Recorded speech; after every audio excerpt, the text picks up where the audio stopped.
Hey, what's going on? It's Gary from fitnessfirstnutrition.com. This is the Gary Brown Podcast, episode number 3.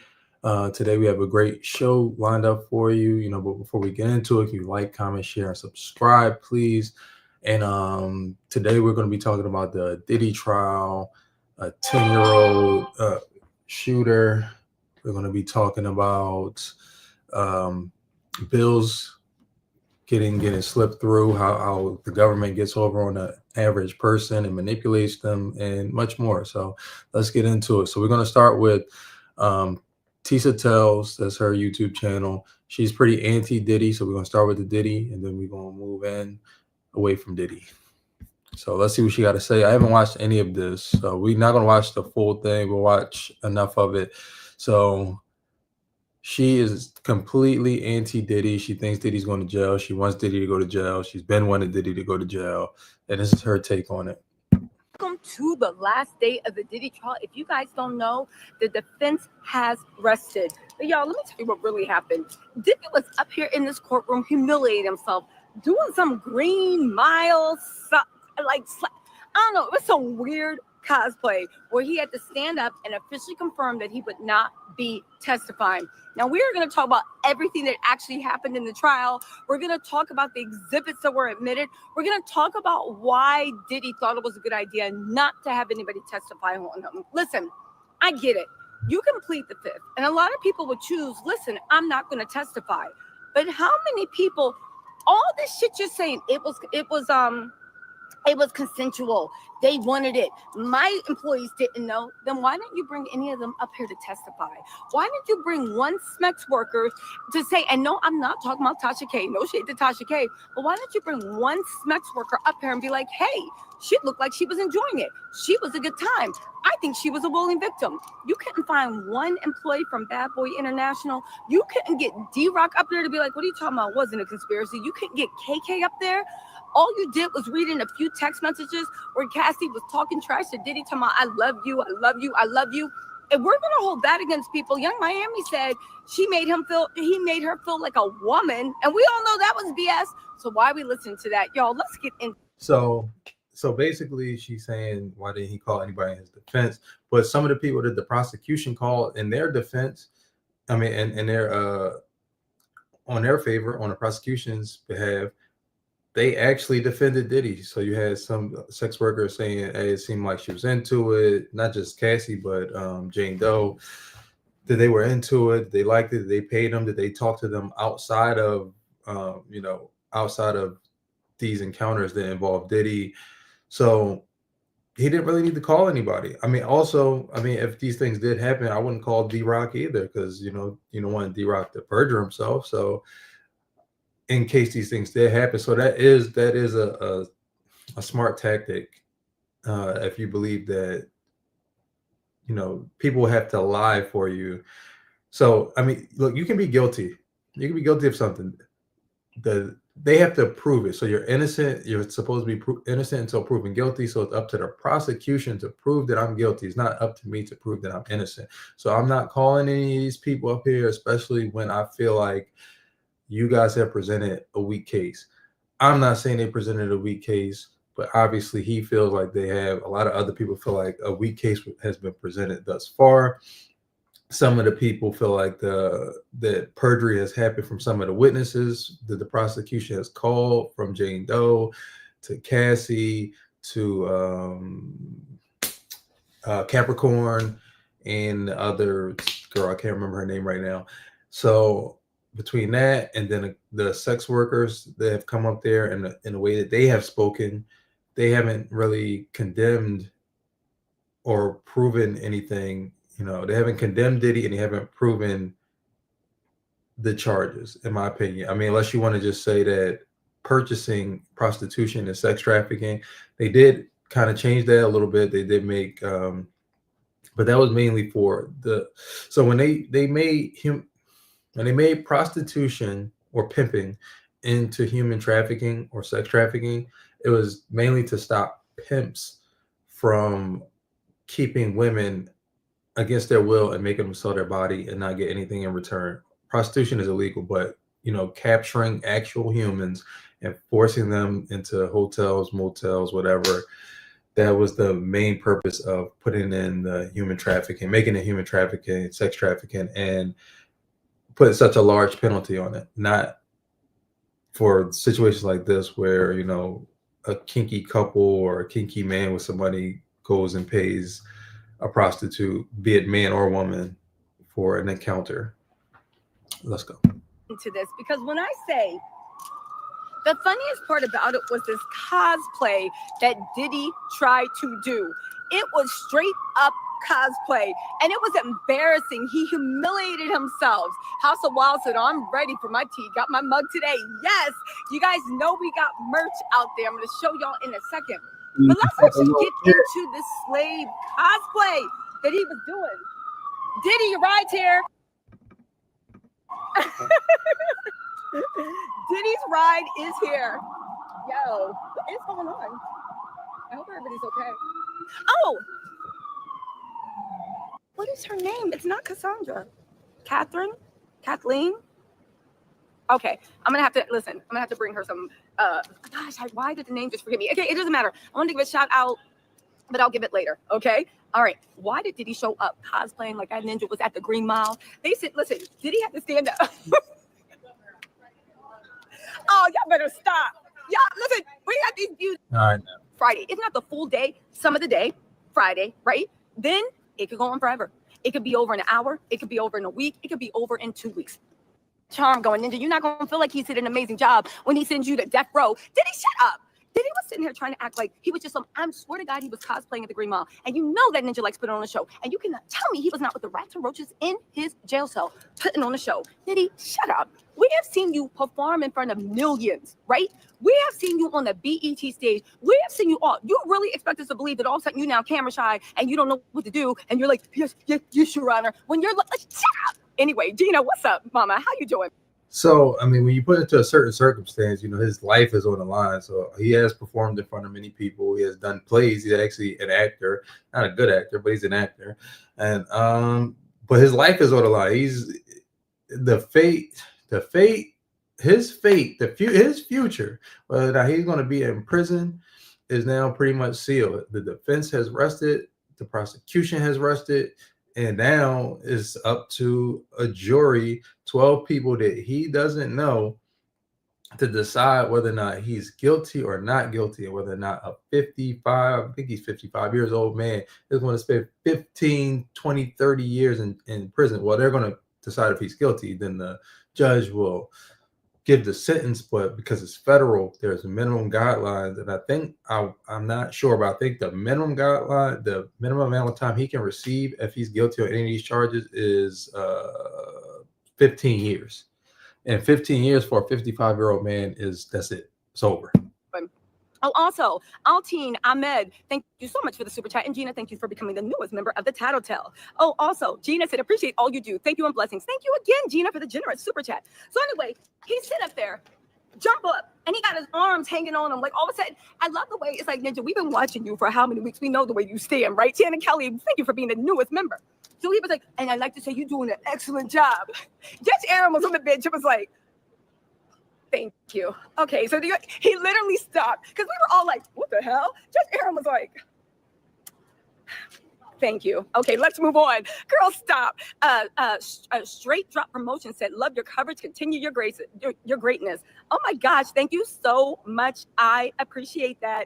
I appreciate that so much. Okay, so then he was like, and what you do? No, you're doing an excellent job. I lie to you not. He was standing there, holding his arms and talking like that. Even when he talked, the body like, an excellent job. Thank you, Your Honor. Okay, Your Honor. Diddy, shut up. You don't get stage fright. You are a performer. This ain't that. This would be like Brad Pitt or Denzel Washington trying to act like, oh, what should I do, T? Shut yourself down. You know what you're doing. Then he was like, a man who has never been in any type of trouble with the law before, never has gone to court before, maybe civilly. You know, who knows? Well, no, he settles everything. So he's never gone to court before. This is his first time in court, and it's for a fight for his life. So you have to understand that maybe he was not performing all the way. He's like, do you understand what you're doing today? Yes, Your Honor. Every time he went to the microphone, I said, what in the green mile hell? He said, so you understand that, like, what you're doing, what you're saying? That's not. Yes, thoroughly. He said, and you discussed it with your counsel, the fact that you will not be taking a stand. Yes, Your Honor, we discussed. And his counsel was like, and he was like, no, well, it's my decision. This is Diddy, as if y'all haven't talked about this and rehearsed this moment for the last 2 weeks. On top of that, Diddy, you are a performer and entertainer, and you are used to being around people. He said, yes, Your Honor, we discussed. And then they were like, shh. And he's like, no, it's my decision. It's my decision solely, Your Honor. And he was like, okay, and you're making this freely and voluntarily? Yes, Your Honor, freely and voluntarily, right? And then I literally wrote, this is a joke. Is this a joke? Listen, and let me tell you something. This is why Diddy thinks he's going to go free. Because look at me, I'm on my Maureen Comey. She got me leaning to the side talking. Diddy 100% thinks he's going free. The fact that you show up in this good Southern District of New York court and you put on theatrics like you are the ending scene in the Green Mile being walked to the electric chair, and you expect anybody to take you seriously? You expect anyone to take you seriously? Now, I do want to say this. Some people say he was putting a show on for the jury. He couldn't have been because the jury wasn't in the room. They excused the jury when he did all these theatrics. But again, who's he putting a show on? The judge. He's putting a show on for the judge. Why, do you ask? Because the judge is going to be the one that's going to be sentencing him. The judge is going to be the one, when he is found guilty of a lot of stuff, it's going to be the one sentencing him. Now, we got to talk about the Rule 29. There's a bunch of crap that happened in court today. It was actually low-key funny. We also got to talk about the Rule 29 motion. And again, Diddy's team are such stunt queens. I really honestly think, thank you, Melissa, for the fan. I really honestly think that Diddy's people, right? I think, gosh, why can't I remember her name? Oh, she's gonna kill me. This girl, she helped me so much. I literally had her name until the fire truck, and now I don't know why I can't recall it. And she's named after somebody in my family. I'm trying to go through the whole family tree to see. Killing me. And may I just say, you're doing an amazing. Not really, it's not. You can see the hate permeating through her. Look at that face. I like Tisa, but she's a hater. I mean, even if you don't like somebody, you have to be unbiased. I'm unbiased. I don't really, one way or another, whether I agree with you or don't agree with you, I'm going to still give you an even shot. When you're right, you're right. When you're wrong, you're wrong. Not a gag. It's not a bad thing, right? Cody Code 39 said, Tisa, you need some We're only going to do about maybe like 5, maybe 10 more minutes of the video. I did speed it up a little bit. Shut up, Diddy t-shirts. I do need that. But let me just say this. I will 100% stand by the fact that he couldn't bring one witness up here. He looks guilty. When they said the defense rest, the jury was like, what? The jury literally was like, I know we didn't hear right. Even the jury was shocked that he didn't bring one witness, not one employee, not KK, not D-Rock. No one could come and say we weren't part of conspiracy. Not one. No, I get it, right? I was talking to my girl, Stephanie, and she was like, no. She had a point. She said, you have to understand, why open up the door? What's up? It's like, why open up the door? Why do it? What's up? Oh, I'm going to be on live for a minute. Do you want to text me? You can't defend the indefensible. And they had to read text messages that kind of low-key vindicated a lot of the prosecution's witnesses. And it's Mel Lexi said, it's me, Lexi said, damn. So all those witnesses go through it again. Everybody goes through it again. Everybody goes through it again. But, oh, look at this. Well, let's say my daddy's name is William, and my ex-husband's name was Smith. Okay. Get it how you live it. And so, okay, now I see where you get the Willett Smith. And so Sonia Pearson, thank you for gifting a membership. D Low Design. Make sure she say thank you. Okay, so listen, I was talking to my girl Stephanie, and she was like, listen, what's going on? And the reason they didn't have anybody up there is because they didn't want to open a can of worms. If you have somebody up there, it opens the door for the prosecution to rip into them. But I think most people know that. And I think most people, especially the jurors, are like, you couldn't get one person. I hear people saying, well, the prosecution didn't prove their case. The prosecution put on. When they called one of their witnesses, they called the guy Brandon to the stage. He said he still likes Diddy. He didn't feel like he was working for a criminal. He didn't feel like when they caught him, he only had he had less than a gram of cocaine on him, and they tried to call him a drug mule. So I don't need to call nobody.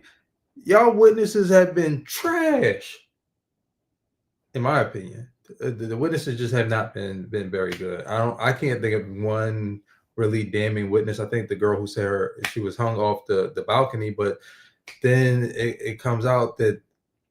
And it made sense when somebody explained it. Like, how tall is Diddy? Because if a railing is 4 feet and you lift her up, how did you dangle her feet over there? He's not tall enough to dangle you over the balcony.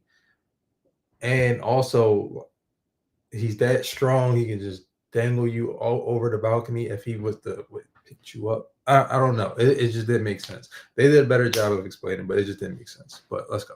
A really, really good case. They put on enough of a case that you should have to be able to say, nah, that didn't happen. And the fact they didn't do that, baby, what does that tell you? Flor C. LaBelle said, hi, T said, oh my God. I got my Karma correspondent mug. Thank you. Today, waiting for the rest of my work. I'm on the floor laughing at your reenactment of Diddy making a fool out of himself in court. You're doing a super job. Stay hydrated. I have my water. I will stay hydrated. Shannon Kelly said, and thank you so much for the mug. You guys, we have merch. Make sure you shop the merch. Shannon Kelly said, like so many of your fans say over and over, T said, you're a whole vibe. I absolutely love every minute. Thank you so much, Shannon Kelly. And Jazzy said, I love how you imitate the theatrics in the courtroom. You always, oh, thank you. You need a bonus. Thanks, y'all. Oh, really quick. B, thank you so much for deleting that message. And Rosa Acevedo. Oh my God, Rosa, thank you for defense to actually start. They were waiting on this because everybody's been like, listen, the prosecution has dragged you up and down. When are you getting started? When are you getting started? They were waiting for it. They were waiting. And again, that's the fun part of a trial. Oh, Pi 3232 said, hey girl, always love watching you. Love your vibe. Thank you so much. And Natasha Dotson, thank you so much for the super chat. Okay, so listen. So then they literally started standing up, right? Who says IMK survivor said President Donald Trump will not admit exhibit 1054, 1117, all this stuff, right? And they also said we want to enter this exhibit 2000, right?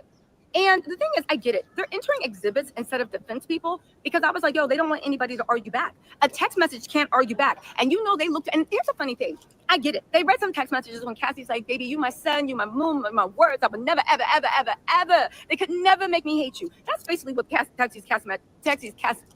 messages said. But the thing is, anyone that's ever been in a toxic relationship or just any relationship, just because you said it on Monday doesn't mean you say it on Tuesday. You can't be in a relationship with your trafficker. And second of all, this was over a 10-year relationship. And y'all could only find 3-4 texts when she's like, baby, they could never make me hit you. And I would never, ever give anything straight. That's all you could find. You don't know if they only found 3 or 4 texts. I mean, are we going to, at some point, they'll probably start objecting if you are releasing 50 text messages. It will become overbearing. Just kind of like when they kept talking about the baby oil and the judge said, hey, man, we got to stop talking about baby oil. We've been talking about baby oil for 2 days. So just because we only heard 4 texts doesn't mean that only 4 texts exist. And it was ridiculous. Marlene Marubo said, thank you. Oh, we love TC here in Kenya. Let people know they can check hashtag RUTOMUS. Oh, Roto mission. She was a drug addict. By her own admission, she was broken and beaten until she was bloody blue. So what are you trying to say? Like, let me see some text from when Cassie was sober. And that's when I'll tell you whether I believe it or not. I choose Joy Carletta said, T said, thank you for your coverage. Congratulations on your merch and Sparkle. Killing it, girl. Proud of you. Oh, thank you so much, you guys. I appreciate that, right? Then there was there was another one where she showed a picture on Valentine's Day where he put like flowers in there and gifts and presents. I said, okay, and what that got to do with anything? Doreen Angel said, T said, great coverage of this trial. I do miss the Simon voice though. I'm going to do a story about Simon today and Portia, her lion self. Anyway, let's get back to this, right?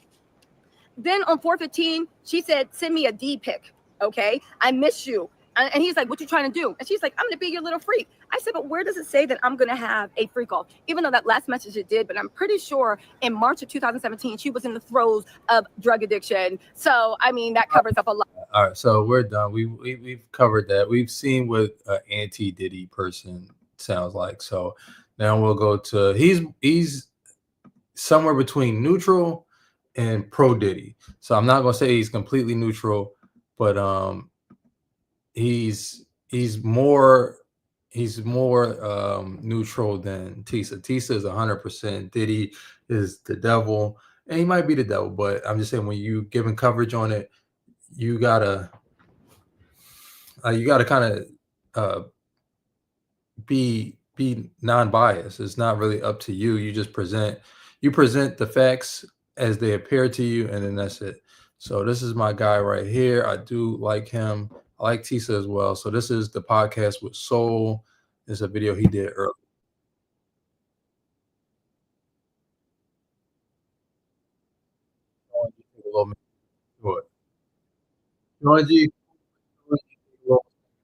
Start cooking.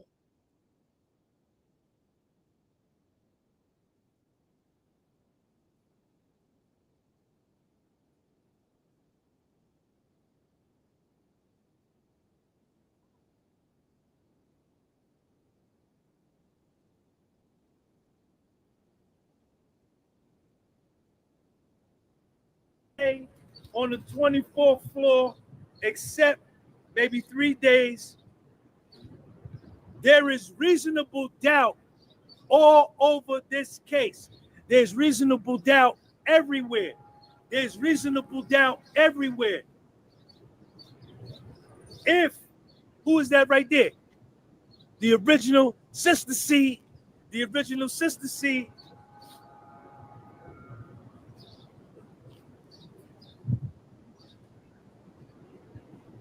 The core function of a Rule 29 motion is to challenge the legal sufficiency of the evidence presented by the prosecution. This motion can be made by the defendant at the close of the prosecution's evidence. It is essentially a request for the judge to dismiss the case because the prosecution's evidence is insufficient to prove guilt beyond a reasonable doubt. That's it. So far in the Diddy trial, they really haven't proven anything. The arson thing is no real proof. The dangling people off balconies is no real proof. He's done many things. He's domestically abused Cassie. He domestically abused. Well, technically it was mutual combat because Jane may have hit him first, but let's just say he domestically abused Jane. He may have done not extortion. He's done maybe revenge porn or something. Like, he's guilty of some crimes, but on a state level. But as far as a RICO, they haven't proven a RICO at all. Jane Doe was one of the worst witnesses ever. Capricorn Clark got caught lying. Cassie, it just didn't come across as she was sex trafficked. She was a victim for sure, but just sex trafficked is a big shame. That's it. The prosecution has not presented no clear-cut evidence that moves none of their witnesses, none of their evidence, none of the witness testimony moves this case beyond a reasonable doubt. There is reasonable doubt everywhere, all over this case. Judge Submaranian, if he's following the letter of the law. Now, this is subjective. Obviously, it's going to be his decision as the judge, you understand? But me, you understand, keeping it all the way live, as I've shared on my channel, the prosecution has failed, and they failed miserably to prove guilt beyond. Now, they have failed to prove guilt beyond a reasonable doubt, because that's what the law is supposed to be. It's supposed to be without reasonable doubt. That means if you can raise any doubt, if I kill my wife, or not me, a man kills his wife, if you can't prove that somebody didn't break into the house or another factor didn't play a part, if you can't 100%, not 99.9, let's say this is not a DNA test, a 100% prove that I did the crime, I'm supposed to go free. Now, does it work that way? No. Is Diddy going to jail? Probably. Reasonable doubt. And the burden of proof is on the government to prove guilt. It is not on Puffy to prove that he's not guilty. He's already innocent. So, I said earlier, Alexandra Shapiro, she got up and she argued for the Rule 29 motion. Now, after Alexandra Shapiro got finished, they had to do something called allocution of the defendant. And what that meant was that an allocution was for Puffy to tell the court that he wasn't going to testify. He was either going to tell them, I'm going to testify on my behalf, or I'm not going to testify on my behalf. So the judge said, yo, Mark Agnifilo. Today, I'm going to show you how to do the Japanese natural Ozempic. About 22 days ago, I started using the Japanese. Did you talk to your client about allocution? He said, yeah. But Mark said, yo, give me 30 seconds to talk to him again. So Mark Agnifilo, he leaned over and he talked to Puffy. Puffy had on like this rust color sweater, like an orange, reddish kind of sweater. And Mark said, yeah, on it, he understands. So the judge asked Puffy to stand up. The judge and Puffy begin to have a conversation. This is the first time anybody has heard Puffy's voice in this trial other than voice notes from a long time ago. Everybody in the overflow, when Puffy stood up to speak, when I heard his voice and when everybody heard his voice, motherfuckers like this. Everybody was standing up, sitting up in their chair, just listening. Because when you heard his voice, you heard songs like More Money, More Problems, Victory, all the songs he on. You say, yo, this is the voice. And talked about Mia. In Mia's case, there's no evidence to support obstruction. The government brought up the text message between Mia and D-Rock, November 2023, where D-Rock texts Mia, and Mia texts him back that, I'm so excited to hear from you. I missed you so fucking much. There was no threats by D-Rock, and D-Rock told Mia, Puffy wants to talk to you. Puffy called Mia. Mia never answered the phone. Puffy texts Mia, listen, I want to talk to you for 10 minutes because it's been a long time. You were my right-hand man, and I need you to confirm for me who was around us during this time. Also, Puffy must have been aware that there was a federal investigation ongoing. And at this point, Ms. Shapiro states that Puffy didn't know there was a federal investigation going on. So Mia's obstruction of justice and witness tampering must be thrown out. Jane Doe.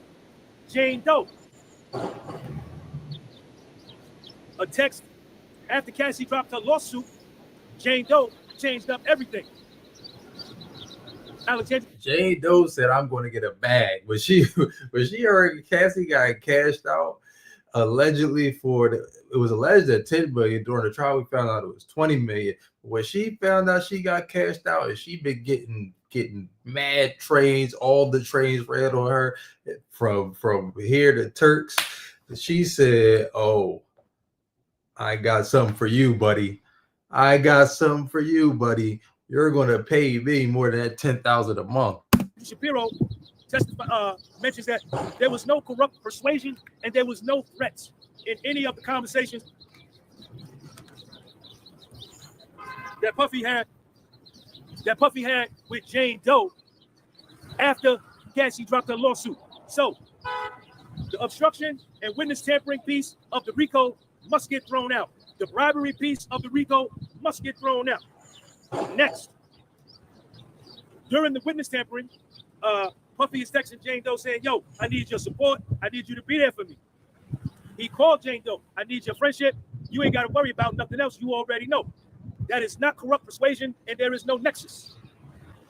Forced labor, the forced labor part of the RICO. Forced labor. Alexander Shapiro says that in order for it to be forced labor, Puffy knowingly had to engage in an act to keep his employees to remain in his employ by the use of force, threat, or whatever. But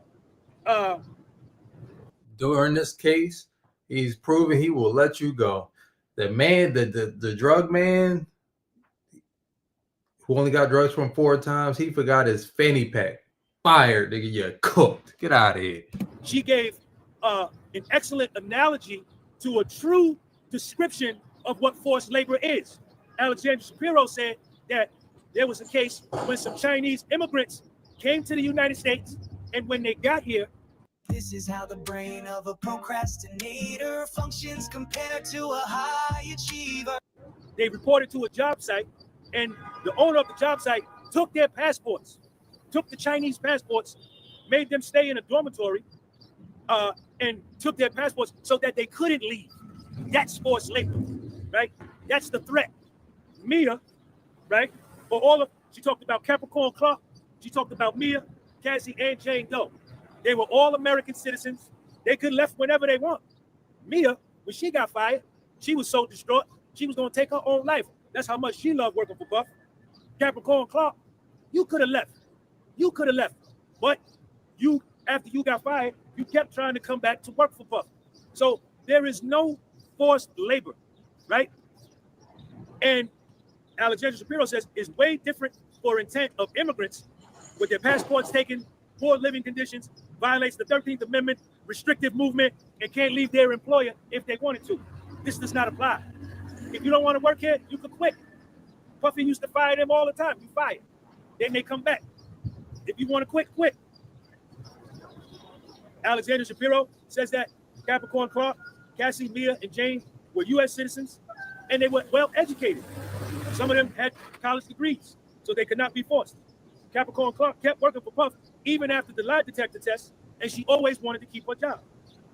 Mia worked long hours, no sleep, supposedly assaulted by Puff. She could have left at any time, but she didn't want to leave Puff. She wanted to come back and work for Puff. And what Alexander Shapiro did as far as Cassie and Jane go is that the prosecution was trying to tie in their forced labor with the SEX trafficking piece. And she came back after that. Hold up a second. The next case, the next predicate under the RICO that Alexander Shapiro attacked was the kidnapping joint. Was the kidnapping. Capricorn Clark, with her lying ass, right, said. Now, I don't know how they classify kidnapping in a federal sense, but technically, in a state sense, I've heard people. I want to say that was on my brother's charge. He had kidnapping on his charge. Mano said he had kidnapping on his charge, and they had two different reasons because it's two different states. So I don't know how the federal classifies kidnapping, but so in New York, Mano said that taking anybody from, if you take one person from one room to another against their will, that's kidnapping. So that would be kidnapping in New York. But again, this is federal, not state. So that would be kidnapping. If he took her, he obviously beat her in the hotel, and then she ended up back in the hotel room against her will.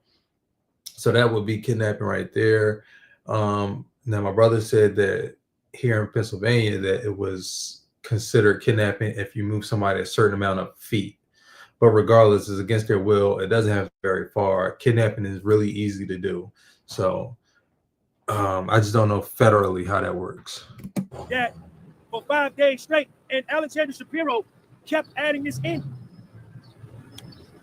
Whenever she talked about Capricorn Clark, she says, Capricorn Clark, if you believe her story, that's what she kept saying. If you believe her, said that for 5 days straight, she went to go have a lie detector test. But she volunteered to go do the lie detector test. They didn't pull out no gun and put it to her head and say, get in the car. You going to do this lie detector test. She could have chose not to go. But Capricorn Clark went to do the lie detector test because she wanted to keep her job, which is negates the forced labor joint. Which negates the forced labor joint. There was no evidence of physical restraint. And while she was going to do these lie detector tests for the 5 days, there was no interaction with Puffy. Puffy maybe didn't even know this occurred at all. It wasn't. So when you say you were going to do the lie detector test, it's different than saying I was held captive for 5 days on a lie detector test. Without her consent, she was willing to go every day, and she went all 5 days. So the kidnapping joint with Capricorn Clark, Alexander Shapiro said, get that up out of here. Cassie, under direct examination, talked about Puffy made her stay at the London hotel, right? There was no force or fear, no consent. There was no evidence that a weapon was used. She was not held at gunpoint at the London hotel. And Cassie testified on the stand that she actually wanted to leave the hotel and go to Puffy's house and be with Puff. How could that be kidnapping? So you got to throw that joint out. You got to throw that joint out. You got to throw that out. You got to throw that out. Throw that out. Now let's talk about the arson joint. Let's talk about the arson joint, which is another key to the RICO. Alexander Shapiro dismembered this RICO case. She chopped it up into pieces. Keep being lazy about cleaning your apartment. No, seriously. Home Aglow will clean it for just $9. Kid Cudi, for the arson, there's no evidence. No Capricorn Clark, no Cassie, no Kid Cudi. Kid Cudi was operating off of pure speculation. No evidence. Female DNA found at Kid Cudi's house. No video footage, no photos, no eyewitness, no nothing that Puffy was there. Throw the arson out. SEX trafficking. SEX trafficking. Now, In order for, they kept using this term mens rea, MENSREA. I think that has to do something with intent. I don't know. Let me look it up. Hold up. So I know what I'm talking about. You know me. I got to know what I'm talking about.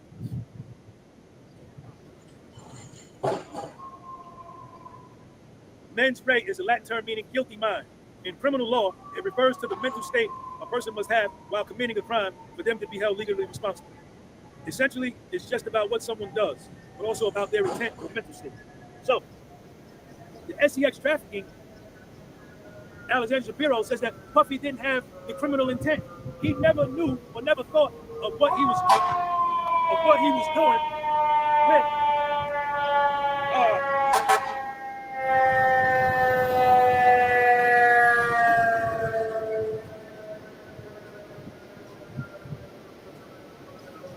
Puffy never knew of SEX trafficking. Also, the video at the Intercontinental Hotel where Puffy assaults Cassie, this was after they had already did a freak off. Right? Same thing with Jane Doe. Jane Doe was a willing participant in everything. Jane Doe participated in the SEX with Puffy for the financial reasons, for the gifts, for the support, right? And to make him happy. No violence in Jane Doe's relationship with Puffy for 3 years. No fraud, no false promises. Now, the prosecution is going to try to insert fraud into the SEX trafficking for Jane, that it was fraud because Puffy told her, because Puffy was taking other honeys to Turks and Caicos. He was taking other honeys, giving them bigger flowers than her, better gifts than her, and he was telling her, I'm going to take you on my yacht. I'm going to take you on my plane. But he never did. Alexander Shapiro stated that this happens in everyday relationships, in everyday marriages. Fact. Men been lying to women and women been lying to men. That's the way the game go. So you have to do a lot of prosecutions of lying to the other sex or even the same sex. If that's a crime now, it's going to be a lot of prosecutions. The wife says to the husband, oh, I'm going to take you out to eat here. I'm going to take you there, but never do it. The husband say, yo, I'm going to lease you a new car. I'm going to buy you a bag or whatever, and never do it. Is it not fraud to the average citizen, but it's fraud for Puff? You understand? And Jane Doe was always jealous, you understand, of Young Miami.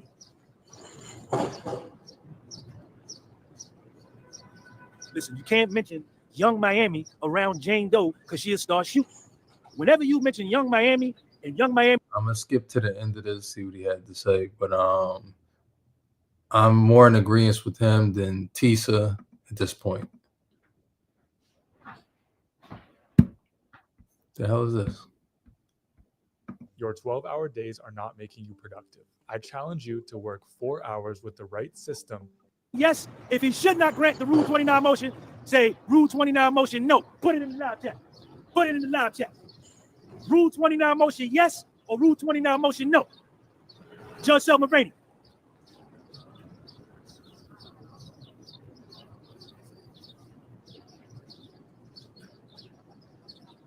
Rule 29, man. Rule 29, man. Rule 29. Rule 29, man. Rule 29.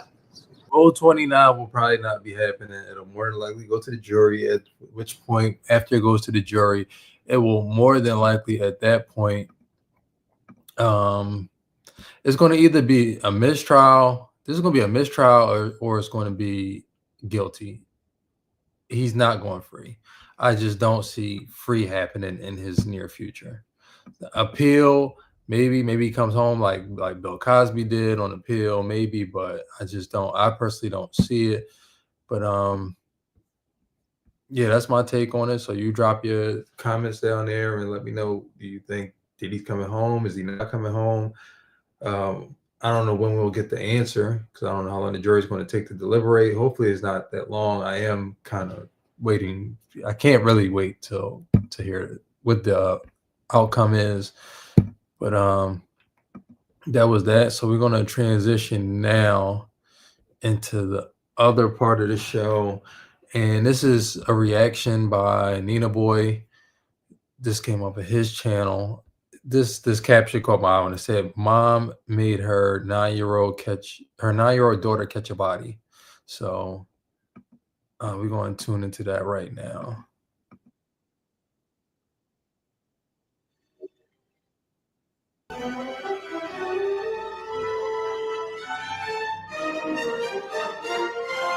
Gunshots were causing the girl to face a juvie sentence for murder. Desir believed, wow, that's cold, bro. when they're ice cold killers, the girls are made of. But does this old nursery rhyme apply to all young girls? How about when they're ice cold killers?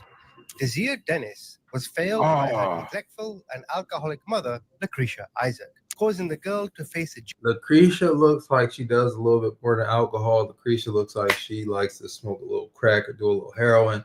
In my opinion, don't know, really don't matter at this point. But that also does not like the first time that little girl was held the gun. juvie sentence for murder. Desir believed, wow, that's cold, bro. That's cold. She was protecting her mom from a fight that her mother started. May the 30th, 2022, at Jernigan Gardens Apartments in Orlando, Florida, gunshots were heard toward the back of the apartment buildings. A 42. This is the part of Orlando that they don't show you. I didn't even know parts like this existed in Orlando. Every time I look up Orlando, it's Disney, it's beautiful Airbnbs, hotels. Right, man. The other side. 2-year-old woman, LaShawn Rogers, was found by police flat on the ground, unresponsive. She was accompanied by a crowd of witnesses and at least one person tending to the victim. Hold up. Alana in Texas just placed the dreamiest protein coffee order. She picked Snickerdoodle or... Man, she let her daughter go out like that. Oh, no, this is nasty work, gang. This is nasty. Come on, man. Let me just say this, right? You let your daughter, you see what I'm saying, do your dirty work. You see what I'm saying? That's, come on, man. You know what I'm saying? You know, ain't no father in that household. It is.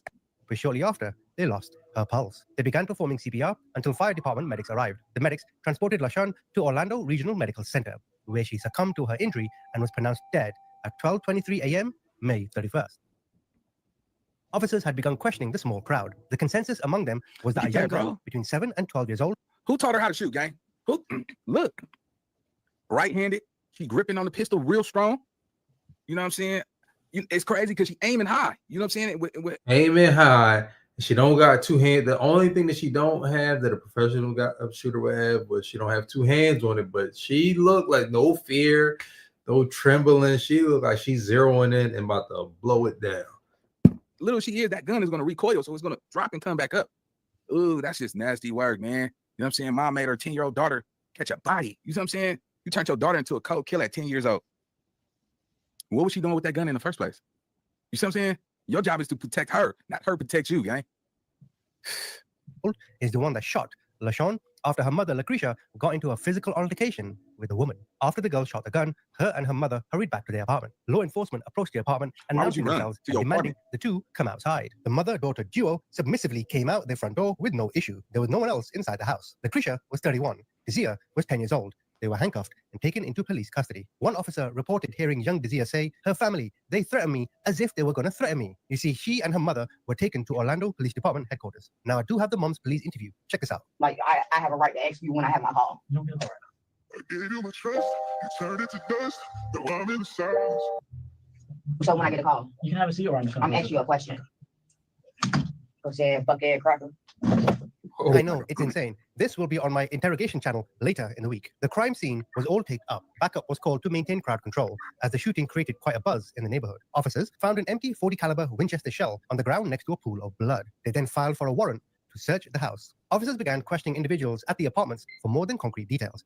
Many of their stories overlapped, but some details varied. Law enforcement spoke with one man, Marshall Tirado Jr., who identified himself as LaShawn's boyfriend. He reported that he and LaShawn were having a late-night party around the grill, celebrating Memorial Day weekend outside their apartment a few doors down from Lucretia. He stated Lucretia and her daughter approached LaShawn and confronted her about a recent argument between the two. Lucretia was intoxicated, and she was the first to punch LaShawn in the face. Look at it, man. That's a witness. The witness saying that they seen you and your daughter walk down there and confront that lady. So that means you gave your daughter, ooh, this ugly game, because I don't know how this go play out in court, but you better believe that little girl already had the gun. So if y'all walk down there, y'all get into it, and you hand her the gun, and they're gonna cook you, ma'am. Yeah, ooh, they're gonna roast beef you. Oh, they gonna, yeah, you're 30. Oh yeah, you ain't. She should be cooked. This is so. You had a gun. First of all, anybody who loses a fight, they come back with a gun. Ship them off. Now, it's one thing if you have the gun and somebody beat your ass and you let off some shots. I mean, in certain states, that is in Florida, that's a stand your ground state. So you can't. If you just beat me half to death, if I pull out a gun and I use it, justified. Texas, justified. Some states that's justified, where that's self-defense because you don't have to run. Stand your ground means that you don't have to run, you don't have to flee. You literally can stand your ground and you can use deadly force. So you came down there with a weapon. A fight occurred. No, you came down with, you gave the weapon to your 10-year-old daughter. That's child endangerment. That's is more than likely an unlicensed firearm. It's mad charges about to happen to this lady, and she also should be convicted of the murder because it was premeditated at that point. Never go see daylight ever again. It's over. And we pray to God that little girl get mercy behind what you made her do, man. That is crazy work. Let's go. LaShawn, not being the kind to back down, swung back at Lucretia. Then the two engaged in a brawl, which was quickly broken up by Marshall and some others. Marshall tried to bring his girlfriend back to their apartment, while Lucretia and Dizia yelled after them. LaShawn broke free, and Marshall noticed Dizzy holding a black firearm. Not even a second later, she shot LaShawn. LaShawn immediately collapsed, and Marshall knelt down next to her. With weight loss by Hims, customers report losing over 11 pounds. These younger cases is tough. It's like really hard to what are you going to do to a 10-year-old? Like a 10-year-old is really, it's tough because they did something of adult nature. They took a life. So it's like they have to be punished. But it's also like they're a child. Their brain is barely functioning at a level of understanding of what they're doing. But they did something so egregious as to take a life. So it really puts the law into a weird position. Now the mother needs to have a book thrown at her. She needs to take responsibility, just like if a crime is committed. So if I go ahead and rob a bank and then I'm leaving and then a cop is chasing me and the cop shoots at me and hits a civilian, the civilian dies. I get charged with the murder because I set the chain of events into existence. So the mother, in the same sense, needs to be charged with the murder. The daughter doesn't need to be charged with the murder. However, she broke free with a gun, used it. So it's like she obviously needs some correction. I don't know if she gets locked up until she's 13, 21. I don't know how it just puts the law in a real weird position when crimes like this happen with children, because ultimately someone did lose their life and they can't get their life back. It's over with. So according to him, Lucretia grabbed the gun from her daughter and pointed it directly at Marshall. He recalled being horrified as he looked down the barrel, waiting for her to shoot. He got up, backed away with his hands up, fearing for his life. And for whatever reason, Lucretia lowered the gun and she and Dizia went back to their apartment. Officers moved on from the distraught boyfriend and were able to locate one of the witnesses who called 911. This woman did not permit her information to be released, so we will refer to her as the witness. The witness was relaxing outside of her apartment when Lucretia approached her first and was talking loudly about LaShawn over an argument on a social media post the two had engaged in recently. Oh my God, that's it, man. Ghetto activities right there. That's what we got right there. Ghetto activities. Beef over goddamn probably Facebook, 42, probably Facebook. I don't care how much this lady crying. I don't care. I didn't know she was going. You gave her the gun. That's grown-up business. You had beef with a grown-ass woman. Would you taking a 10-year-old? 10-year-old can sit in the house. I don't want to hear that shit. Y'all remember back in the day, nigga, when an auntie girl 10 years old.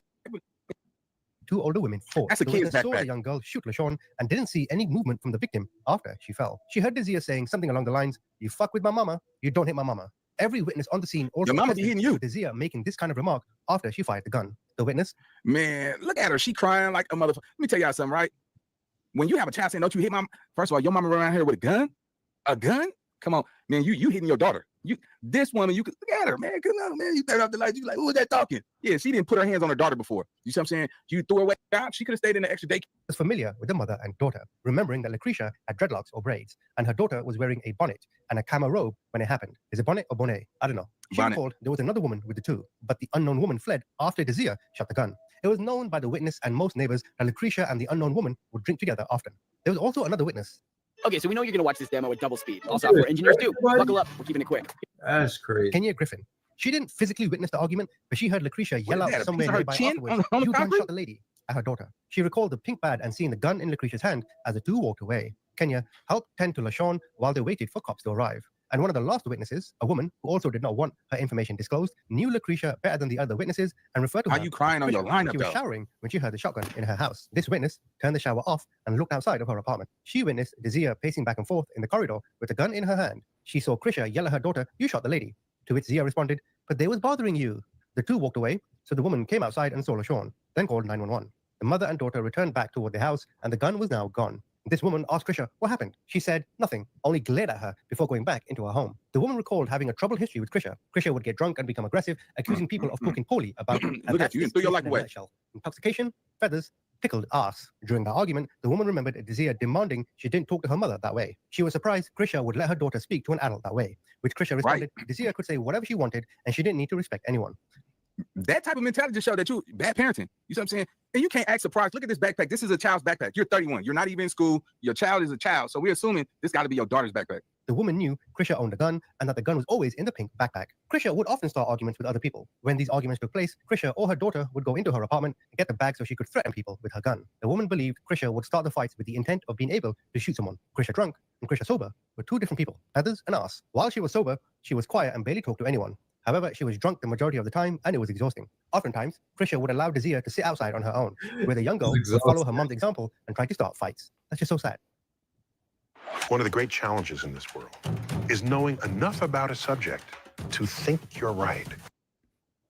Officers then searched their house. Inside, they found the pink backpack with cash, credit cards, and an ID belonging to Lucretia. They also found her cell phone and drug paraphernalia. In another room, they found a camel robe with blood spatter. They did not find the gun inside. While all this questioning and searching was going on at the apartments, detectives were questioning young Desir just down the hall from the mother. Desir was only in 5th grade and stated she was able to read and write. Now you're crying now. The child was able to fully understand her Miranda rights before questioning. So then Desir began recounting her version of the story. She said her mother was drunk and told her daughter that she wanted to speak with LaShawn, woman to woman. Her mom told her to stay inside, but the little girl couldn't resist and followed her mom out. Desir recalled that a friend was with her mom and was present when the argument started. The friend was supposedly holding the gun. The girl also saw LaShawn holding an unknown. So I think the local community must have just gathered around, and then the beef popped off. This is a better view. Chicken wings, chicken wings, chicken wings, chicken wings, chicken wings, drumstick. So this is where. Oh man, couple of blacks involved, a shooting and chicken wings. Man, I'm done. I cannot continue with that. It's sad. The little girl obviously received some pretty poor parenting, more than likely, over the years. So I mean, it doesn't really seem like a dad is around. The mom is going to prison. So the rest of her life is going to be pretty rough. So, I mean, prayers out to her, but it is looking pretty rough at this point for that young girl. But we're going to take a pretty hard shift right now. And we're going to go to politics. So we're going to speak about something that most people probably don't think about as far as politics, like when these bills get passed, like the Inflation Reduction Act last year, you had whatever Obama's bill, they always have a name to them. Trump's is the big, beautiful bill that's not so beautiful, but it is big. So we're going to talk about how these things happen, how politicians manipulate people into wanting these bills to get passed when there's secret things sprinkled amongst them. So this is Thomas Massey. So Thomas Massey is MAGA. He's more MAGA than Trump. And Trump created MAGA, but he really lives by the principles of MAGA. So he's anti-war, he's pro-freedom, he's pro-United States first. He was against bombing Iran. That's his take on things. So this is Thomas Massey. And of solving the problem. If it's not a silver bullet, but it's a lot of it. Get rid of the giant bills. Okay. The omnibus bills, the continuing resolutions, and even the big, beautiful bill. Why not put that shit on the floor one at a time? I agree. And then that been saying this for some time. So when these bills get passed in Congress, when they even present them, they have maybe 1,000 pages, and they may have hundreds of different things that will be affected by the bill, but they only list at the top, maybe the top 3, 4 main hits. I think when I looked in inflation reduction bill by Joe Biden, it was like $18 million for sunscreen research. Like it was just ridiculous. Now, mind you, all the things in the bill, the taxpayer, you, me, and whoever pays taxes, are responsible for. The government doesn't make money; they just take money. So they just, whether it's through tariffs, which is ultimately passed on to the consumer, or whether it's direct taxation coming out of your check or your business, all they do is take money from people and then reallocate it. So really, a lot of times they're just stealing money. A lot of that came out with Doge, whether you like it or not. They did find a lot of waste and really theft being done in the government. However, it wasn't as effective as it was supposed to be. But let's go. That way, you can go to your representative or your senators and say, why did you vote for that?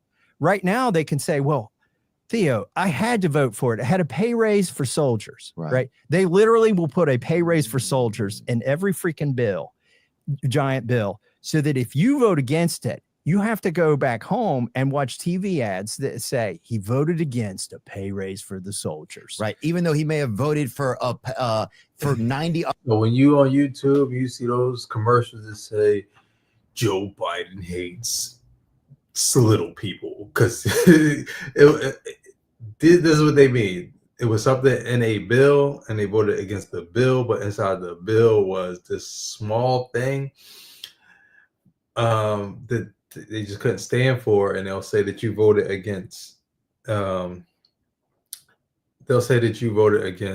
that small thing. Now they'll list the big things. Hey, we're going to give $1,000 to every person in the United States, and we're going to give you $10,000 towards your house. And then somewhere down there they'll say we're going to give $100 million to running on treadmills in Kuwait. No.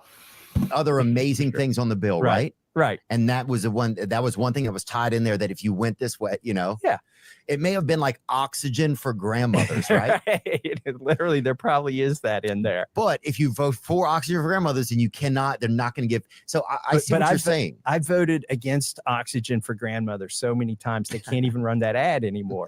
It doesn't even seem real. So, but take me through this moment so I don't stray from it, so people can so I can understand it. So, like, give me 2 examples of things that would be on an omnibus bill that would be that there's no way for a voter to win, that there's no way for a representative to vote and win on. Okay. Well, the easiest, let me just take something topical, the Big Beautiful Bill. Mm-hmm. Inside of that Big Beautiful Bill is a provision for artificial intelligence corporations that says no 10 years. For 10 years, no state or locality can regulate them. And then it talks about zoning and routing, which if some of your listeners may have seen this, like locally, some big corporation wants to put a data center in your backyard. Well, that's what Congress is trying to do. They're trying to say that these corporations can override local zoning laws, that the local zoning board should take a back seat and let this big information center show up in your backyard that uses all kinds of water and all kinds of power and puts out all kinds of RF and has, Now, RF is dangerous. RF frequency pollution is dangerous because it can cause reproductive issues. It can cause cognitive issues, which is your brain functioning. It can cause cancer. It's pretty dangerous. Like when people live near like certain power lines, the amount of cancer in that population goes up. And they're saying in this bill was saying, hey, we can put this thing that's going to put out all this radiation wherever we want for the next 10 years, and can't anybody say anything about it. So they put zoning in place to keep it's supposed to keep things where they're supposed to be. So businesses where they're supposed to be, residential where residential is supposed to be, manufacturing where manufacturing is supposed to be, because all of these different things affect the ecosystem of a city, a state, and the country as a whole, and also in certain instances, people's health. Oh yeah, your fucking cousin's gonna be walking down the street just fucking, just fucking screaming out Amazon orders. It's gonna be the shit that's gonna start happening. Is gonna be crazy. You're literally gonna be driving down the road with your windows open and an old gust of 5G remnants from Blockbuster emails that never got uploaded are just gonna pass through your fucking vehicle. Shit's gonna get insane. You're gonna have babies that are born with advertisements like birthmarks that show up. This is a set of twins with Nike logos on them. What is happening, man? So that's in the big, beautiful bill. Okay. And you can know that's evil. You can know that's bad. And Trump never campaigned on that. But also in that bill is to enforce our borders. Okay. To finish the wall. Right. So if you're a Republican and you vote for that bill, okay, you supported enforcing the border. So what they'll do is they put that in there. So supporting the building the wall. But then they have the AI thing in there. So then a Republican or anybody who's pro this bill will say, hey, man, they don't want to secure the border. They hate the border. They hate this country. Get them out of here. But it's not that you don't want to secure the border. It's that this is attached to something that I just simply can't agree with. And that is commendable.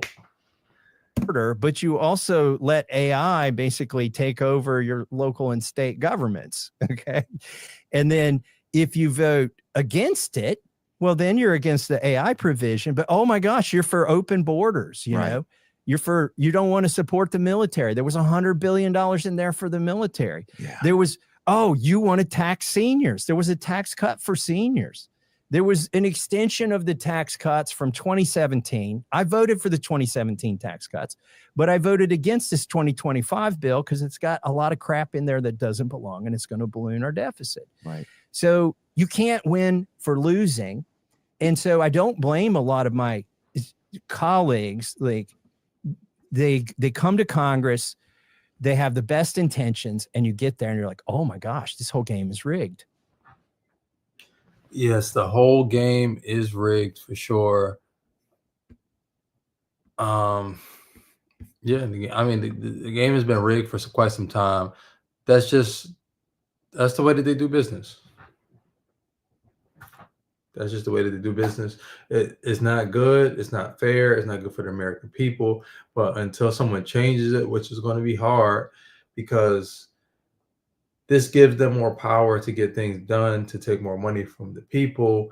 And, we had all this uprising and rigmarole and everything about ICE coming through. But there's bigger things to worry about, like things like this. Like, this is things that we should really be standing up for, not keeping illegal immigrants here or being upset that illegal immigrants are being taken out of here, but things that actually matter. Things that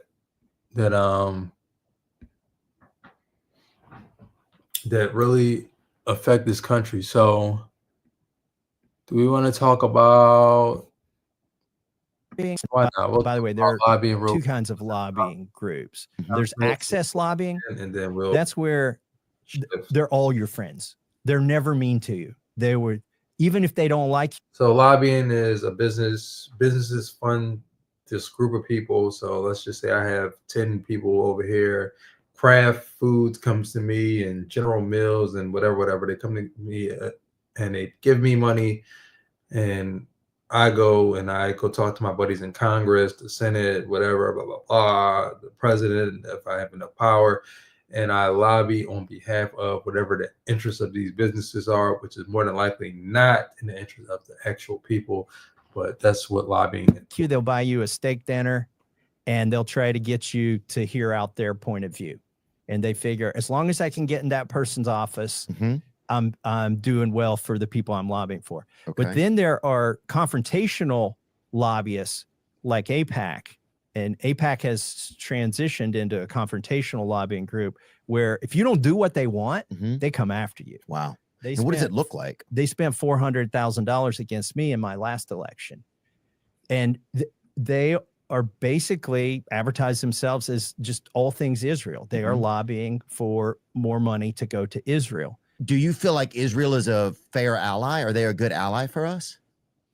Well, or is that too general of a question? Well, I think it doesn't matter. Like, there's no big giant Great Britain lobby. There's no Australian lobby. There's no German lobby. Oh, the other countries don't have them. No, not like this. This is singular. This is unique. I mean, if you're an ally, why wouldn't we work with you? Why do you have to convince us that you're our ally? Why do you have to basically go into every congressional office and convince them? And it's because they want to keep the money flowing, and that they've got a good return on their investment. I mean, we send more foreign aid to Israel than to any other country. Yeah. They're, like 10 million people or something. Yeah, I think Tennessee, I don't know the population in Tennessee, but it's probably about, on that order. Yeah, I think this year they said we spent like $12 billion, but that's not actual dollars. It's in military aid, right? Yeah, it's it's dollars like that comes out of the treasury. Yeah, but it's not like we give them. It's a gift certificate that's redeemable at Lockheed Martin and your local Raytheon. Okay, got it. So that's kind of how that works. Yeah. Okay, got it. Which is how they keep enriching their friends, their buddies, the top people. So we give $100 million in aid to Ukraine.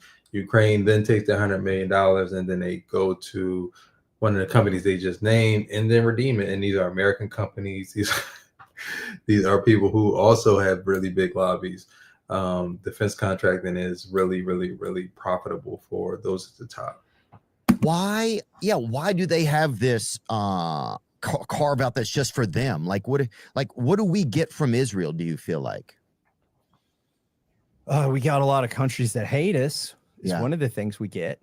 Well, especially right now with this stuff in Gaza, I think it's one of the worst PR campaigns I've ever seen in my life. If they're even, it doesn't make any sense to me. It's like, I just don't, it gives their government this extremely evil look to me, and I think to a lot of people, Well, rough numbers, there are 2 million people in Gaza and 50,000 have been killed.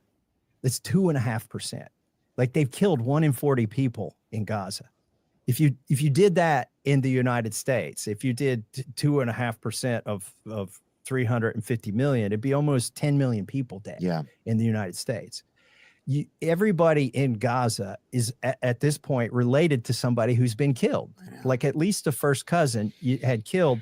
And then if you say how many have been maimed, it's probably 3 or 4 times that. So everybody in Gaza knows people who've been killed and maimed. And we're supporting it, right? That's also the part that makes it really tough sometimes to just be a person. It's like, our tax money is going towards this, but I just hope that people in some of these other countries know that, it's not regular everyday people who would want to do these things, that it's like governments making these choices and it's corporate interests that make these choices. How would we stop it? Well, do we need this connection with Israel? What is it? No one ever explains what it's for, I feel like, right? That would help everybody have a much better understanding, because it starts to feel like America is just a shell company, an LLC for Israel. That's what it starts to feel like a lot of times, Do you feel like that's realistic, or do you feel like that's off base? I wouldn't send them a dime. Like, that's my position. I don't think whatever we're getting isn't worth it. And don't ask me to articulate the benefit, because I think the cost is greater than the benefit. Everybody in Gaza is, at this point, has to hate Israel, right? And by extension, those bombs, when they see American politicians go over there and sign the freaking bombs that are going to kill women and children. So again, that was Thomas Massey. Thomas Massey he's really good. He's really the definition of what MAGA should be. So you can take whatever you want to take from it. I'm not really going to expound on that. We're going to take another hard turn right now, and we're going to talk about condoms. Should you use them? Should you not use them? I'm going to run in the bathroom while this plays. Hopefully I'll be back in enough time to Hopefully I'll be back before this is done playing, but odds are not. But really got to go to the bathroom right now. Boom. Bam, bam. And there. It's safe. What if it's slowly poisoning your body? A 2014 Danish study found over 100 different toxic ingredients in condoms: hormone disruptors, carcinogens, glycerine, parabens, petroleum derivatives, phthalates, and nonoxynol, a spermicide that damages the uterus wall. Each condom contains about 1.5 milliliters of lubricant on average. If a woman is intimate 300 times a year, she's putting into her uterus over half a liter of this toxin into her body every single year. So my question to you is this really safe, or are we just misinformed? You use condoms and you think it's safe. What if it's slowly poisoning your body? A 2014 Danish study found over 100 different toxic ingredients in condoms: hormone disruptors, carcinogens, glycerine, parabens, petroleum derivatives. So all of these things, all the things that she just named, they're pretty dangerous for you. So it becomes, should you not use condoms? Should you not? Obviously, using a condom is safer than not using a condom. However, using a condom can cause certain issues, and you may not even recognize them originally. But maybe this is to speak against, promiscuity. Maybe you shouldn't just be having sex with just anyone. So maybe that speaks against that. But I'm gonna. So it's a man. I'm pulling up a article right now. So this is Reuters article, and it says Trojan condoms contain forever chemicals. Lawsuit says so. Trojan was sued by a man. They actually have a couple lawsuits going on, but this particular man, this was his article was written September 9th by Reuters. So it says a new lawsuit on Monday claims that Trojan condoms are not safe because they contain forever chemicals, which have been linked to cancer. So forever chemicals are chemicals that get into your body, and your body can't really break them down. So they pretty much stay in your body forever, and they can cause different diseases, including cancer. So let's say in a proposed class action filed in Manhattan federal court, the plaintiff Matthew Gutman said Church and Dwight's. So Church and Dwight's makes. I just looked this up earlier. They make a lot of stuff. They make Arm & Hammer. They make laundry detergent, and they make Trojans. So they make Trojans. Church and Dwight's makes Trojans, or owns the company that makes Trojans. So they advertise as America's #1 condom are unfit for their intended purpose because they contain PFAS, which are the forever chemicals. So Goodman said independent lab testing of the Trojan ultra thin condom that he bought at a Manhattan pharmacy found the presence of organic fluorine, which is a particularly non-existent outside of its use in man-made PFAS chemicals, forever chemicals. Based on the label, he reasonably believed the product was safe for use for genitalia.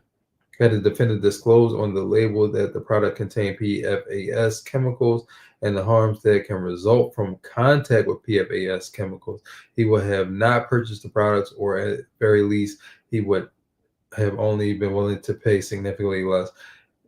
All right, now just you didn't have to add that. You could have just said you wouldn't have bought the product. Why are you going to say you just don't like the price? What do you want for the lawsuit? You want them to give you $2 back, $3 back? What would you pay for it?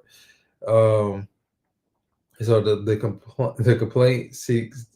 complainant seeks at least $5 million in damages from Ewing, New Jersey based Church and Dwight's for purchasers of Trojan condoms nationwide. They didn't respond, and so what was this? So in July of 2024, in July of 2024, a consumer advocacy blog named Mamavation said they went out and they sent. I'm gonna go to their website now. They sent out 29 different condoms and 4 different lubricants for testing to see, what kind of chemicals are in these things, and they found a lot of PFAS. We just call them forever chemicals because that's what they are. So it's taking a little while to come up.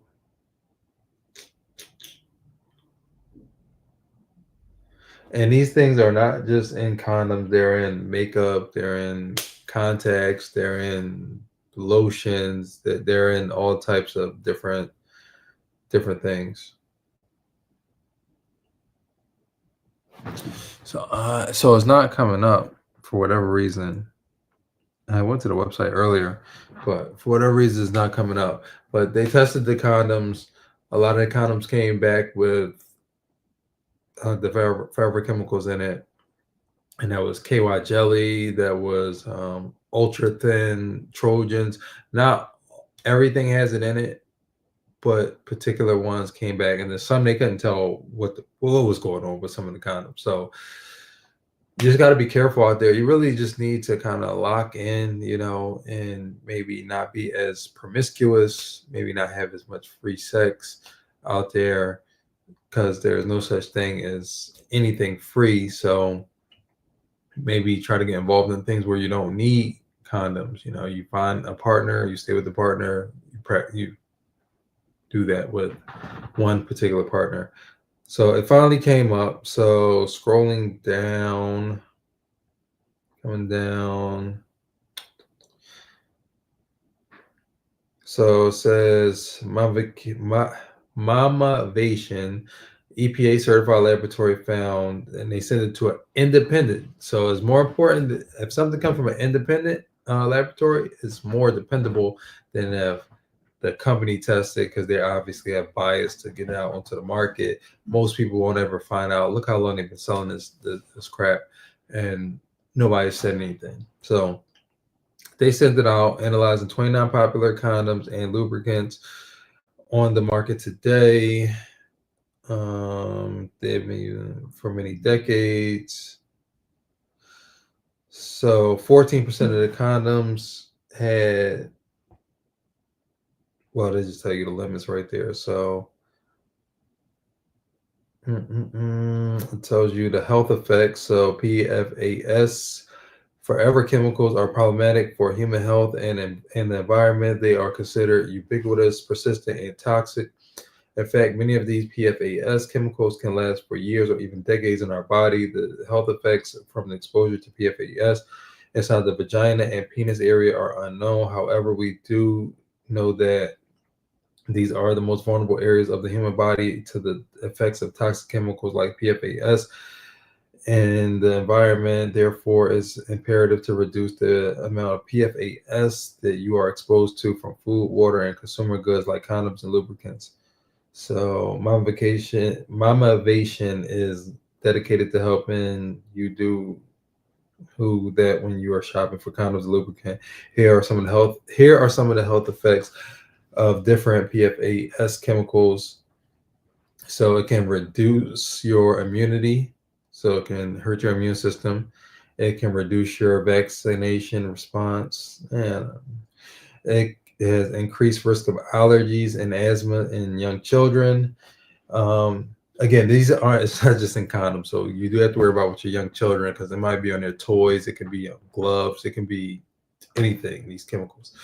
It can affect the growth, learning, and behavior of infants and older children, increase cholesterol, metabolic diseases like obesity and diabetes, cardiovascular disease, lowered a woman's chance of getting pregnant, lower male fertility. That may be an issue or reason, one of the reasons why we're having fertility issues in the United States at this point.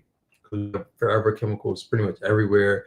It's in our, like I said, it's in the makeups, the lotions, the soaps. It's everywhere. The water. It's literally everywhere at this point. Increased risk of kidney and testicular cancer, causes endocrine disruption, your hormones, disrupts your thyroid function, and increased risk of acute lymphoblast leukemia in children.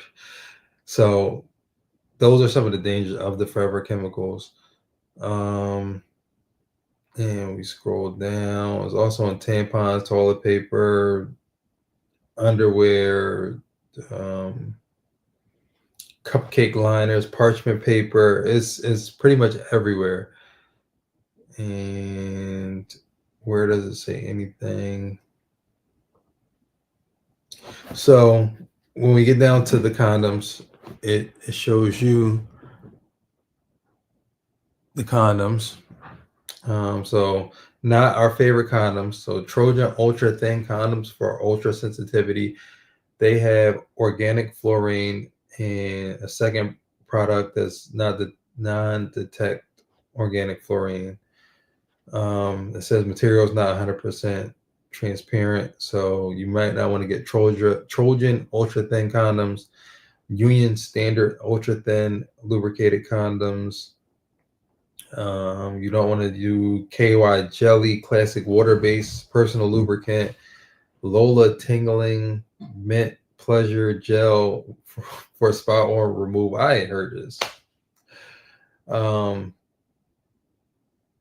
Uber lube, silicone lube. Don't use that either. So is it part of the silicone maybe? 'Cause I don't. Oh no, the water-based one is on here too. So I don't know. Now, better condoms and better lubricants. So the ones that they do say has less stuff in it or stuff that they couldn't detect in it. So I don't know if you'll be able to see it, but it says 100% material is not 100% transparent.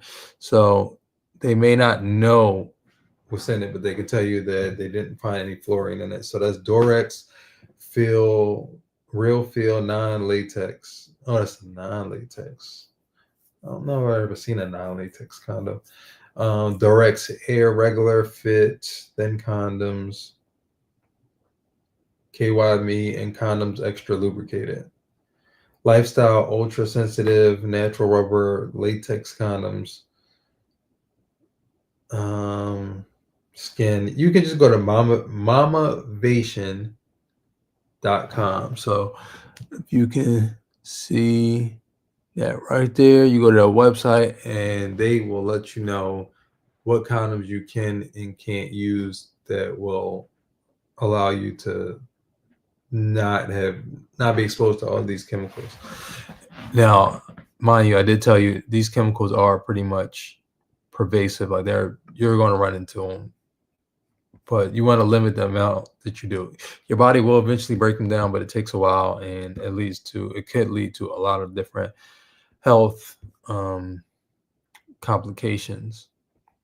So we're going to go financial right now. So we're pretty much touching on everything right now. So you wrote a blog. A lot of people look at their homes as assets, and that home can be an asset or it can be a liability. The home that you live in is more than likely a liability. Liability means it costs you money. Asset means it makes you money, even if it goes up in value. And before this guy speaks, I'm going to tell you why I feel that way. When you buy a home, you're either going to pay cash. If you pay cash for it, you'll make out better in the long run. Most people can't afford it. They'll get a mortgage. You get a mortgage, you'll end up paying for the house. Let's say it's $200,000. You'll end up paying maybe $700,000 on a home over 30 years. So you spent $700,000 on a home now, on a $200,000 home. You have more than likely over 30 years, you've replaced the roof, the HVAC system. You've put tens and tens of thousands of dollars into the house. You can't call anybody. You're responsible for anything and everything that breaks in that home. Any remodeling, the style changes, you want to change anything in there, you're completely responsible for it. Again, the heating system, the water pipes, the electric, the roof, everything with the home. The house will cost you a lot lot of money over the course of the life of the home. But let's see what this guy's saying. Blog post called "Why Your House is a Terrible Investment," and then you hit publish. Half the internet turned on you. 2 questions. Number 1, why do people get so worked up about this issue? And number 2, why is my house a terrible investment? Your house is a terrible investment because it's basically is not an investment, right? You shouldn't think of your house as an investment. Sometimes it works out, it goes up in value, but it's a place to live. It's a lifestyle choice, right? So you need to separate in your mind what an investment is and what a house is. So, when you invest in a house, you're taking on enormous expenses. You've got your mortgage, which everybody thinks of, and they say, oh, I can buy this house and the mortgage is no more than my rent. And they're forgetting conveniently about what. This is kind of what we talked about on the previous episodes of people don't really understand that it's a lot that goes into home ownership other than the actual price of the mortgage. There's real estate taxes, right? And then there's all the maintenance and repairs on it. And you're going to buy the house and not remodel the kitchen. You're never going to remodel the kitchen in your apartment, but very few people buy a house and don't start immediately changing it. You're going to buy furniture for it. You're going to buy appliances for it. It's never ending. And all that's fine. Monies can be used for a lot of things. I've owned houses most of my adult life. I'm not saying don't own a house. I'm saying don't confuse yourself thinking it's an investment. Your house and my house are both actively trying to return to dust in the earth, right? And we have to spend copious amounts of time and money preventing that from happening. But what about I'm building equity? Why should I give that money to a bank? And what about the idea that what are you telling millennials to do? Just own nothing? Millennials and Zoomers should own nothing and let BlackRock have all that money? Oh, I'm not saying you should own nothing. I'm saying you should own assets. You should own VTSAX. My daughter. You really believe you're telling everybody on the internet right now that's my age or younger, VTSAX and rent? Yes. And that's what I tell my daughter. And that's what she's doing. She's in her early 30s. She just quit her corporate job last fall. I don't know if that's permanent or if it's just a temporary hiatus, but she at least has you money the way we defined it earlier, that she can make that kind of bold decision, because she didn't make any silly decisions like buying a house and becoming house poor and being dependent on a paycheck to pay for all of those things. So yeah, building wealth is your key goal. Then no, owning a house is not going to contribute to that. If, on the other hand, you want to own a house because it'll provide a certain lifestyle that you find desirable, maybe a yard for your kids or whatever, then that's great. That's a lifestyle decision. It's not a financial decision. You wrote a blog post called "Why You." That's completely true. So if you want to own a home, if you can afford a home, buy a home, but it is not an asset. It can be used as an asset in certain cases. Most people's homes are not assets, they're liabilities. So obviously, if I own 10 homes and I rent them out, obviously it's an asset. If I have a home and I need to start a business and I take out a home equity line of credit out on my house and I fund my business, then it was an asset. Now I still owe the money back, but it was still an asset, allowing me to take money out of it, to put it into another vehicle to make money. Now, whether or not that vehicle pays off is another story, but at that point you are using it as an asset. But if you just buy a home, live in a home, it's not an asset. It's just a liability that's going to keep costing you more and more money, more and more money. You have to do the landscaping as well. Like everything costs money. So you need to know that before you go buy a home. And if you think that you're buying a home because it's an asset, if you don't plan on using it as an asset, then you need to understand that it's not an asset. Because when you just listen to people online, the typical average Instagram influencer or whatever online, they'll have you believing it's one way when it's not. So that's pretty much that. So one more hard pivot here. Another thing I haven't seen before, but it was an interesting headline, and it came out about a day ago. So let's see what they're talking about over here. Mm-hmm.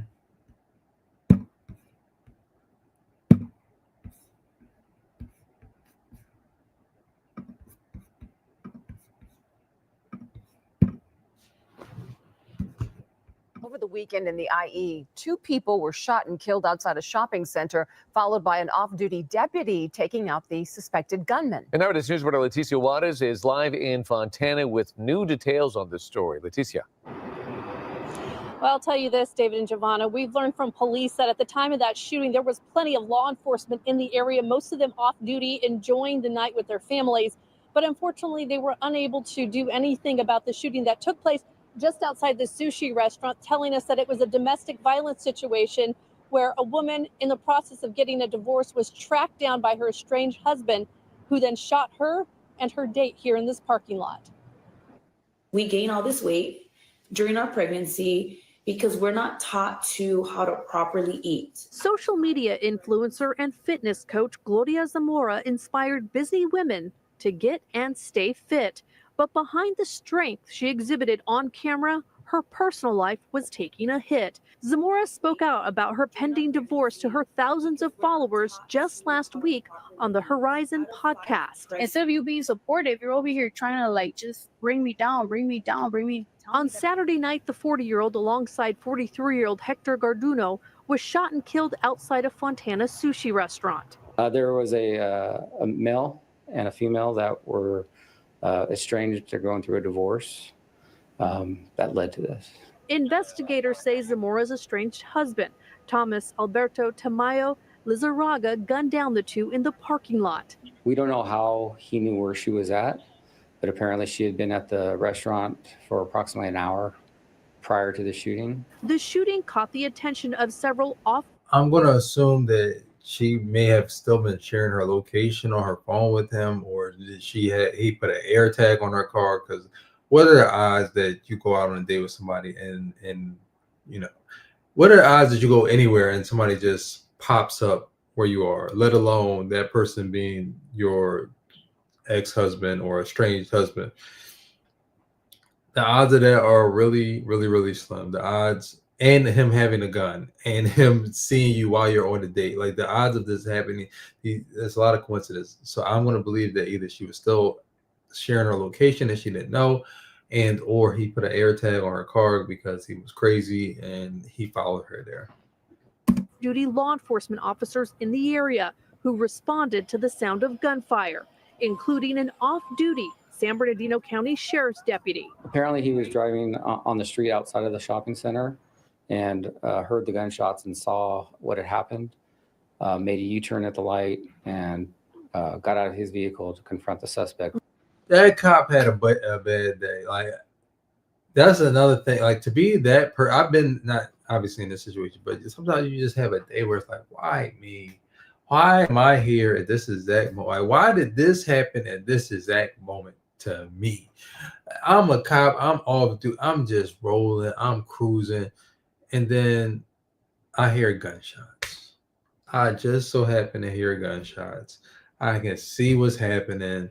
And now, and shout out to the officer that, because he didn't have to, he was off duty, so he didn't have to do it. He could have kept rolling. I know a lot of people, I'm in Philly, I know a lot of cops are just going to keep rolling. They can be, still on duty, but if they're on their way to get off duty, they might just keep on rolling. They trying to clock out. So he went above and beyond, and unfortunately, he was too late because, people were already killed, but at least he did attempt to go on the scene, and he was able to get rid of the perpetrator.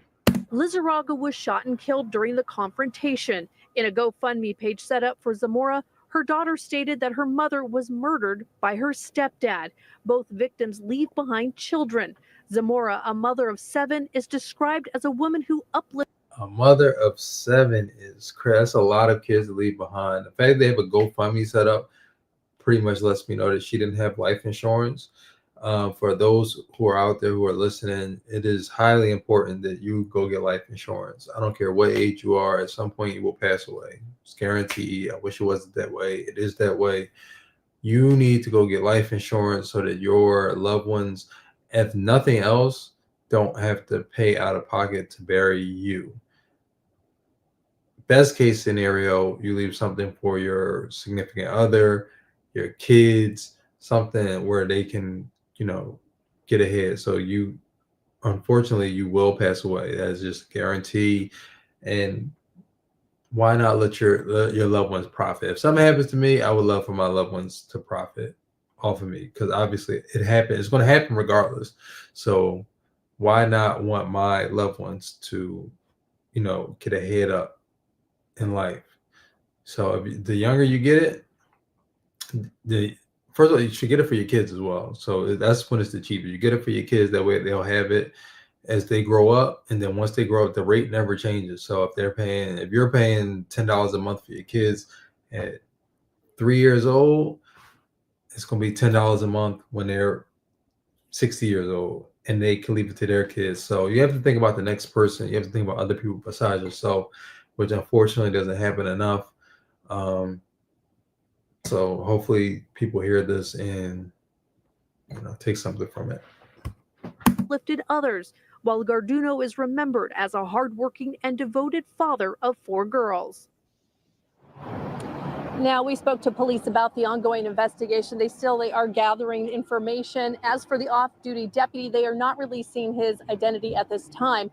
We can also tell you that according to the National Domestic Hotline, women in the process of leaving or separating from their intimate partner are most at risk for domestic violence. Reporting live here in Fontana, Leticia Juarez, ABC 7 Eyewitness News. All right, so I may come back, but I am about to end this stream. So please like, comment. I saw the 30-second pink salt trick in a viral video. Come on. Weeks later, they come here. All right, so please like, comment, share, subscribe to the video, to the channel. This is Gary Brown Podcast, episode number 3. I hope you had a good time here. I'll see you on the next episode.